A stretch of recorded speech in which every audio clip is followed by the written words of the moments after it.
Goeienaand en hartlik welkom by nog 'n episode van Praag TV. As jy nog nie op die kanaal ingeteken is nie, maak gerus so deur op die knoppie te klik, as ook op die klokkie sodat jy kennisgewings van toekomstige video's mag ontvang. En ja, ek voeg sommer daarby dat jy gerus een van ons boeke kan koop wat hier onder op ons winkel op YouTube aangebied word.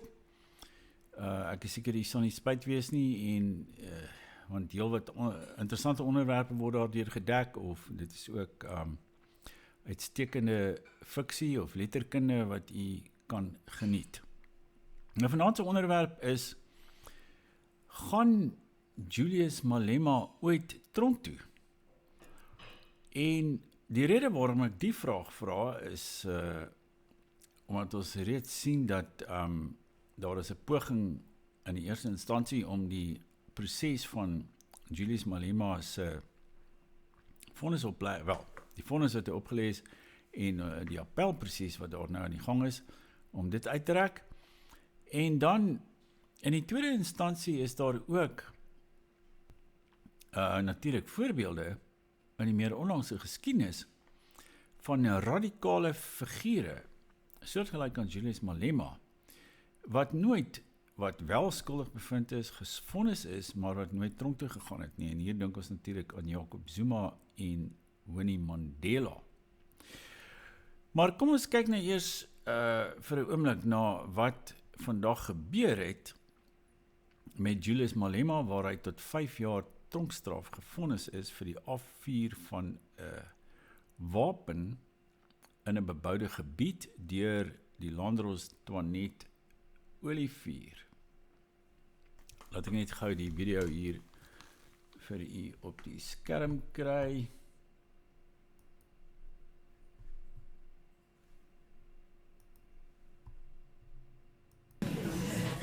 Maybe I should be clear. Okay. Sorry for that.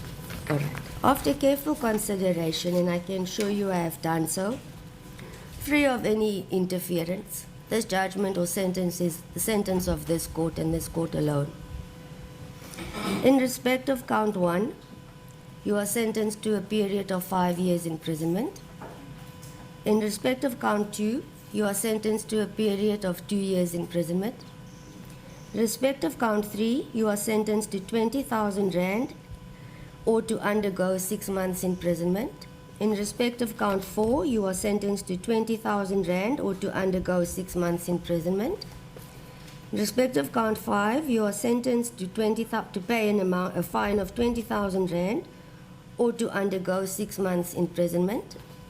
In terms of section 280, subsection 2 of Act 51 of 1977, the court orders that the sentence imposed in respect of counts 2, 3, 4, and 5 run concurrent with the sentence imposed in respect of count 1. You may be seated, thank you.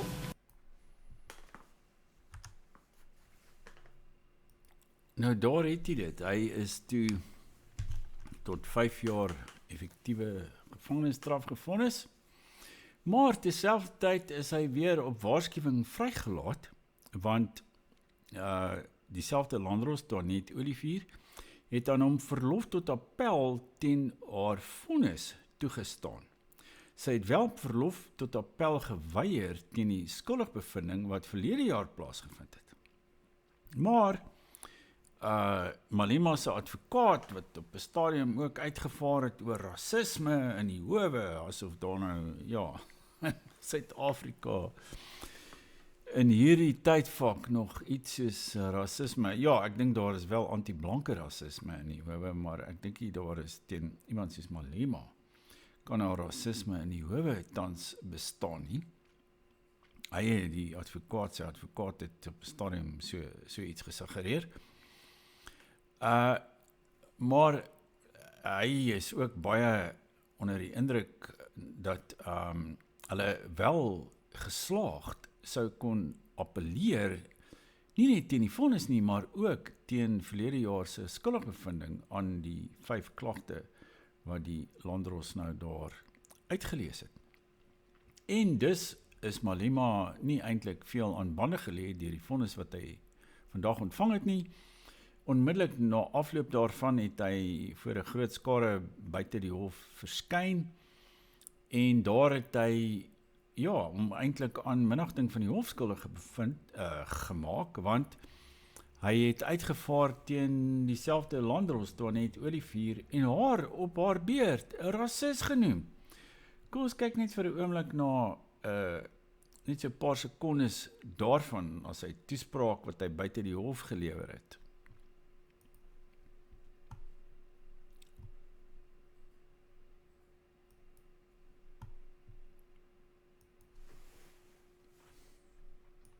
They say you are disturbing court.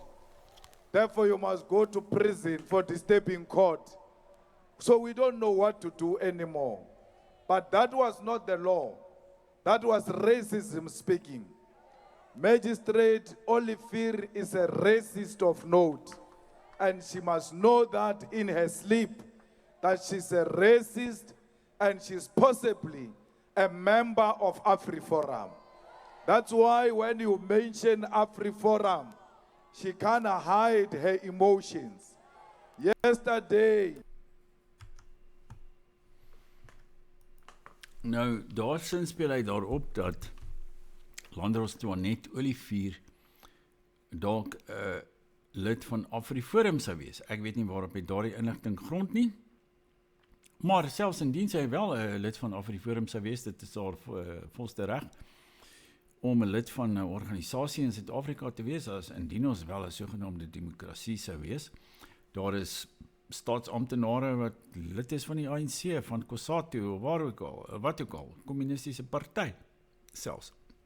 En daar is nog nooit enige beswaar daarteen geopper nie, maar hier beweer hy dat dit nou 'n faktor in die saak is, alhoewel dit is nie eintlik nie, want AfriForum het net die klag gelê teen Malema vir die afvuur van die wapen. Verder was hulle nie betrokke by die ondersoek nie. Die staat het die ondersoek gedoen, die staatsaanklaer het die saak namens die staat gevoer, en trouwens hy het gevra vir 'n vonnis van 15 jaar tronkstraf, nie net vir 5 jaar tronkstraf nie. Maar Landros Toinette Olivier het in haar wysheid besluit om dit net 5 jaar te maak. Maar 5 jaar is op sigself daarom 'n stewige vonnis. En ek is seker daar is vele mense vandag of vanaand wat voel dat Malema nou sy verdiende loon gekry het. Hy is die man van Kieleboer wat buitekant die howe, ook daar in die Vrystaat, buite die hof waar Brendan Horner se moordenaars verhoor is, waar hy Kieleboer, Kielefarmer gesing het, met die bedoeling dat dit eintlik goed is. Moord is 'n goeie ding. Maar ons kan verwag dat Malema in die hoër howe heel wat meer simpatie gaan ontvang, want daar is natuurlik regters soos Raylene Kitley, hier is hy, in al haar glorie, en sy het die oorspronklike uitspraak ook blykbaar geskryf, waarin dit bevind is dat Kieleboer slegs vryheid van spraak is, en dat dit deel is van die EFF en Malema's kultuur, en dat hulle dit mag sing net waar hulle wil. En daar is waarskynlik nog ander regters soos Kitley daar op die regbank. Sy is trouwens 'n appelregter in Bloemfontein. Sy is baie vinnig deur die stelsel bevorder tot appelregter.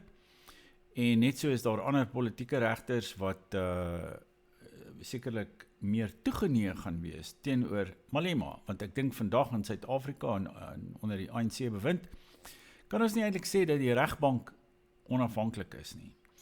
Wel, in die Landdroshowe is daar nog sprake van geregtigheid wat volgens die wetboek uitgemeet word, soos ons nou gesien het deur hierdie Landdros wat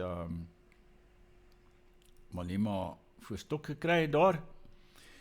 Maar ek dink in die hoër howe gaan ons waarskynlik vind dat dit nie so gaan geskied nie, en op appel is daar 'n redelike kans dat Malema suksesvol kan wees en dat hy skotvry daarvan gaan afkom. Nog iets wat my die gedagte gee, is dat daar natuurlik in ons meer onlangse geskiedenis nog 2 voorbeelde van mense is wat strafbare oortredings begaan het, maar wat agterna nie eintlik wat nie in die of glad nie tronk toe gegaan het, of net vir 2 maande tronk toe is. En die eerste persoon natuurlik waaraan ons kan dink is Jacob Zuma. Hy is in Junie 2021 deur die Grondwethof tot 15 maande tronkstraf gevonnis vir minagting van die hof, omdat hy nie voor die Zondo-kommissie wou verskyn nie. Ons weet natuurlik dat Zuma, daar is etlike, ek dink is iets soos 89 klagte van korrupsie teen hom, maar waarop hy nog nooit terecht staan het nie, nog nooit aan die pen gery het nie. En hy is toe beveel om voor 4 Julie 2021 by die polisie aan te gee, maar hy het eers die bevel verontagsaam en appel aangeteken. En nadat die appel afgekeer is, het hy homself op 7 Julie 2021 oorgegee en hy is by die Escort gevangenis in KwaZulu-Natal aangehou. Maar Zuma het slegs 'n baie klein gedeelte, hy is tot 15 maande tronkstraf gevonnis, maar hy het slegs 'n baie klein gedeelte van sy vonnis uitgedien, ongeveer 2 maande voordat hy op 5 September 2021 op mediese parol vrygelaat is, weens gesondheidsprobleme. En maar ons weet dat vandag, dis amper 5 jaar later, is Zuma nog steeds lewend. Dit was nie dodelike siekte wat hy onderlede gehad het nie. En dit kan ons natuurlik kontrasteer met die geval van Clive Derby Lewis, wat jarelang, ek dink hy het na 12 jaar in die gevangenis gekwalifiseer vir parol, maar die ANC en die minister en die departement het hom aangehou, om bly aanhou in die gevangenis, en eers na meer as 20 jaar, en nadat hy kanker in die gevangenis ontwikkel het, en 2 keer dodelik aangeval is in die gevangenis, is hy op mediese parol vrygelaat en 'n jaar later, ongelukkig vir hom, is hy oorlede. Dis sien ons wat se tipe dubbele standaarde daar in die sogenaamde nuwe Suid-Afrika geld, sover dit gevangenis betref. Maar dan kan ons natuurlik ook die voorbeeld van Winnie Mandela in herinnering roep. Sy is by 2 geleenthede aan strafregtelike klagte skuldig bevind. Die eerste oortreding, sy het waarskynlik 'n hele klomp oortredings in haar lewe begaan, maar die eerste oortreding waarin sy toe beskuldig bevind is en gevonnis, waarvoor sy gevonnis is, was in 1991 vir die ontvoering en aanranding op 4 jong mans in 1988, waaronder ook die moord op die 14-jarige Stompie Sepai. Nou, sy is nie skuldig bevind as 'n medepligtige aan die moord op Stompie nie, maar wel aan sy ontvoering. En daarom is sy tot 6 jaar tronkstraf gevonnis destyds. Dit was nou in 1991, maar op appel in 1993 is die vonnis verminder na 'n boete en 'n opgeskorte vonnis van 2 jaar. En sy het nooit 'n enkele dag tronkstraf uitgedien op daardie skuldige bevinding nie.